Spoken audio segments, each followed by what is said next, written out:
This is Gordie Howe of the Detroit Hockey Club. In a few moments, I'll tell you about my greatest sports thrill.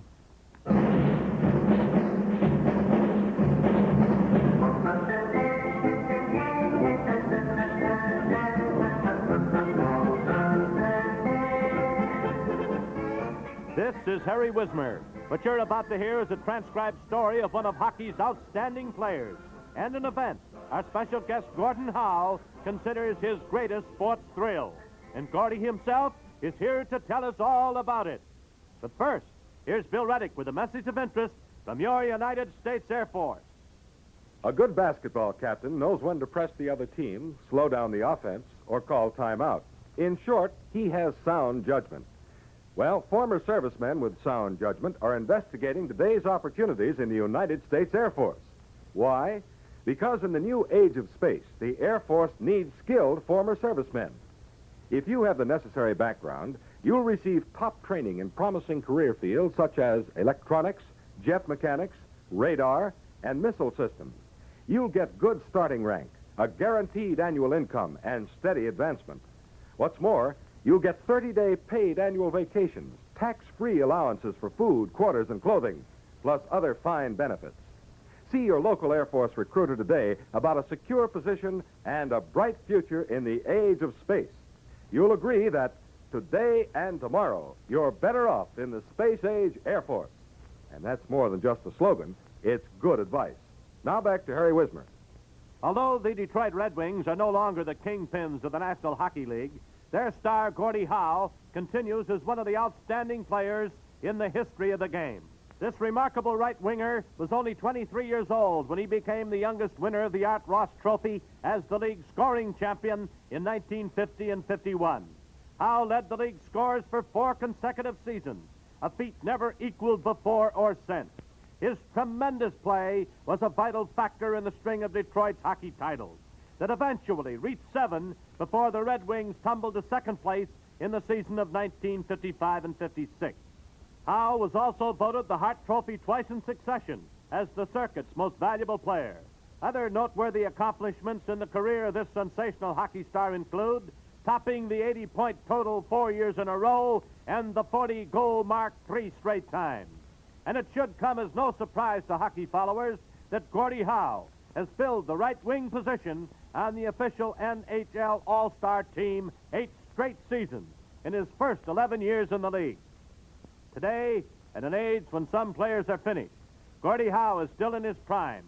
He moves as gracefully as ever, the smoothest stick handler in hockey, with his shooting eye still among the best in the business. The great Red Wing player is second only to Montreal's Maurice Richard among the game's all-time goal-getters. Richard, in 16 seasons, is the only man to score more than 500 goals. Howe is nearing 400. No one else, either past or present, is close. Gordie Howe, born May 31st, 1928, is hockey's most versatile player.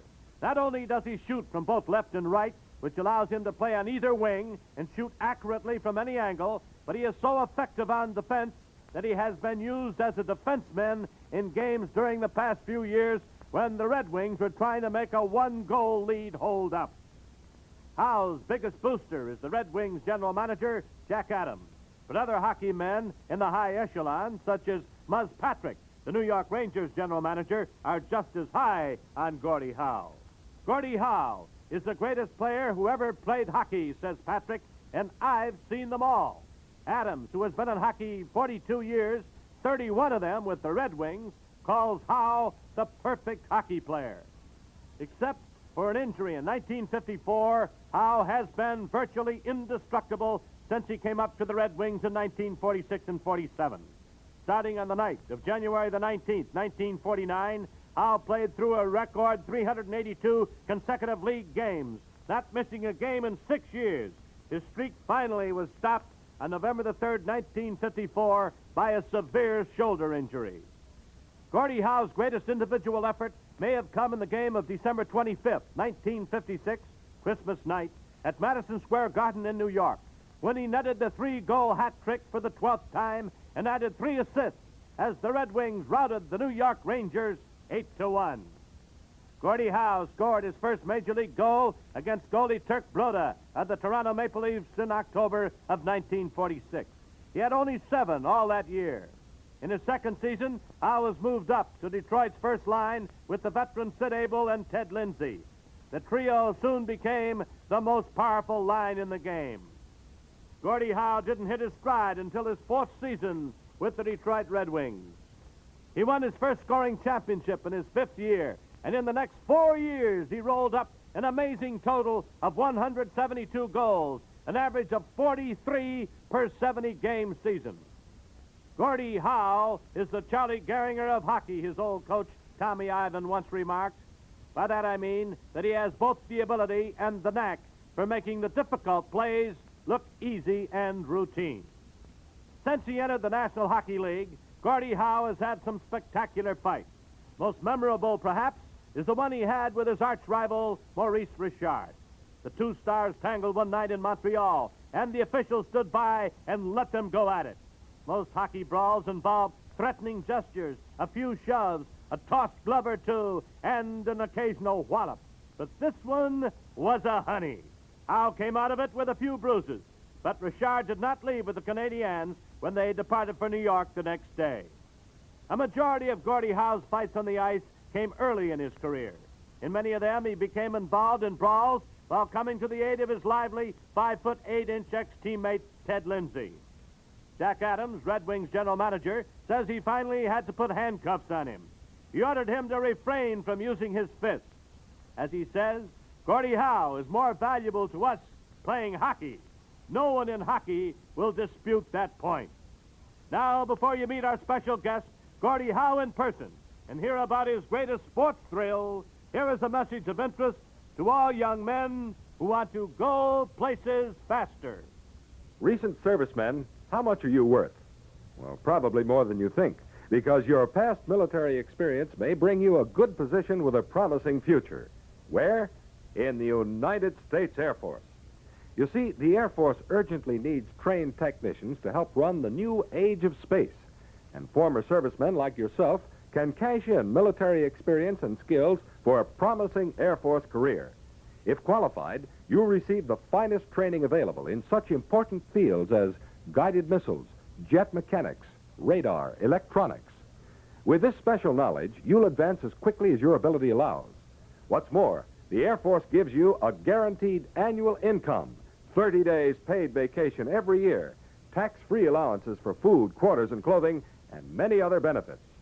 See your local Air Force recruiter soon and discover that today and tomorrow you're better off in the space-age Air Force.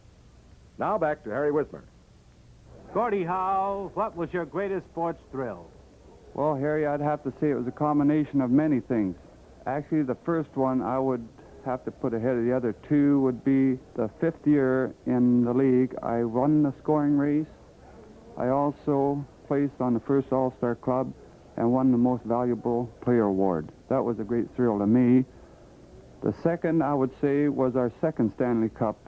The first one, I was unable to play due to the head injury which I had.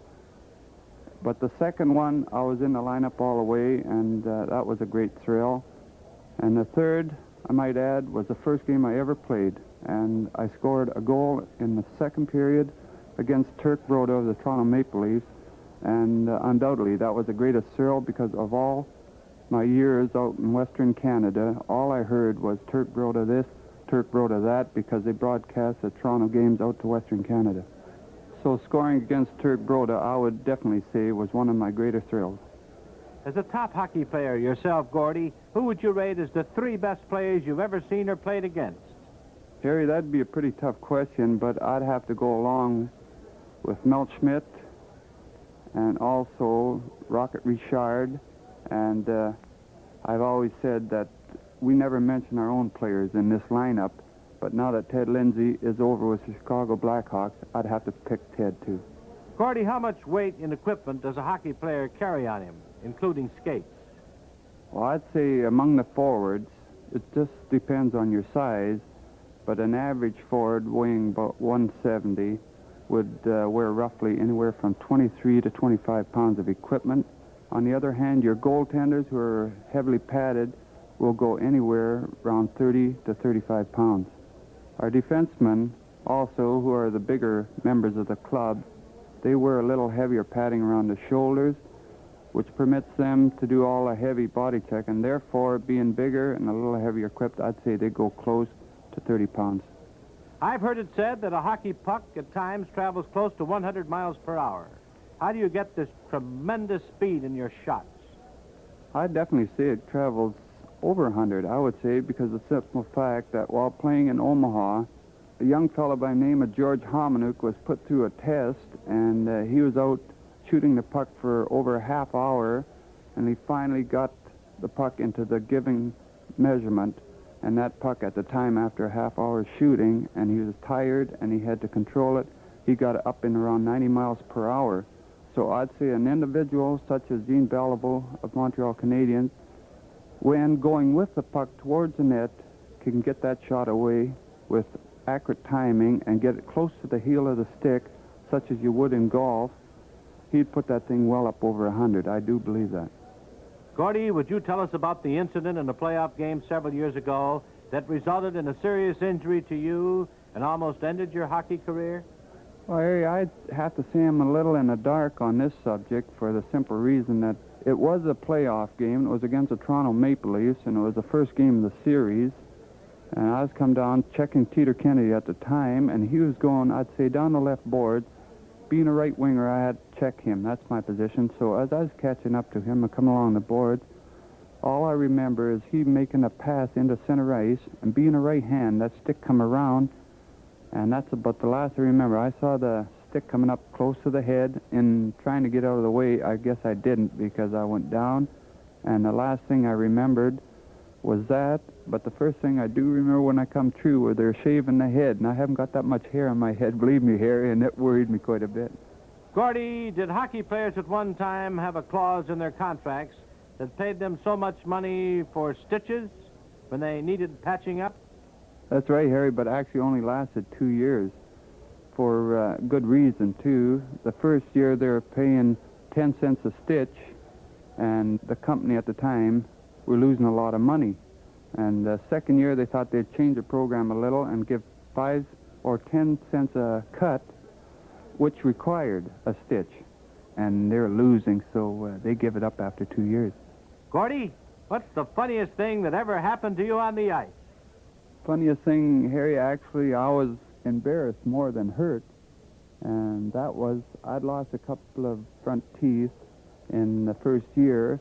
Nobody knew I was wearing false teeth. And a game against New York Rangers in Detroit with an old goaltender and a beloved one around the New York area, Charlie Rayner, he was in the nets at the time. I cut across in front of the net, tried to get a backhand away. In doing so, a defenseman flicked me under the jaw with a stick. That permitted the teeth to run free. They went to the ice, and I dove at him, believe me, and I cupped him in my hand, and I held my mouth, more or less, as I put him back in place. The referee and Charlie Rayner come over and asked me if I was hurt, and I said, not really. I said, I'm just teeth hunting at the time. Thank you very much, Gordie Howe, the Detroit Red Wings, one of hockey's outstanding players.